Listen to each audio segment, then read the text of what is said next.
एकनाथ शिंदेंचे सर्व मंत्री अजित पवार यांच्यावर नाराज असल्याची माहिती सूत्रांकडून मिळतेय। अजित पवार निधी देत नाहीत असं म्हणत या मंत्र्यांनी नाराजी व्यक्त केल्याचं समजतंय।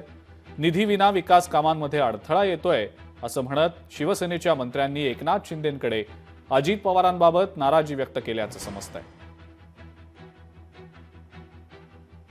जेव्हा ते गुवाहाटीला वगैरे पळून गेले होते तेव्हा अनेक कारणांमधून एक कारण हेच होतं की दादा फंड देत नाहीत, मग भुजबळ साहेबांच्या मांडीला मांडी लावून बसणार नाही, मग अशी अनेक कारणं जी होती त्याच्यातून मला वाटतं आज पुन्हा एकदा त्यांना ती एक आठवण झालेली आहे। कधी कधी विसरतात, कधी कधी आठवतं त्यांना, पण एकंदरच खरी गोष्ट आपल्या जर सत्य परिस्थिती लोकांसमोर आणायची असेल तर आपण पाहतोय महाराष्ट्रात अनेक गोष्टी घडत आहेत। मग ते कायदा सुव्यवस्थेमध्ये असतील, ते शेतकऱ्यांचं आपण पाहतोय नुकसान जे वाढत चाललं ते असेल, मुंबईमधलं जे परवाकडे नुकसान झालं पावसाळ्यामध्ये हे असेल, पण ही सगळी जी मंडळी आहे जी मंत्रिपद घेऊन बसलेली आहे ती व्यस्त आहेत ह्याच भांडणामध्ये की फंड, पैसा, गाडी, बंगला, पालकमंत्रीपद, पुढे काय?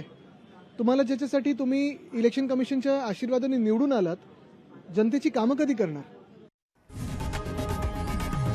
लोकशाही मराठी ऐका, पहा, जागरूक रहा।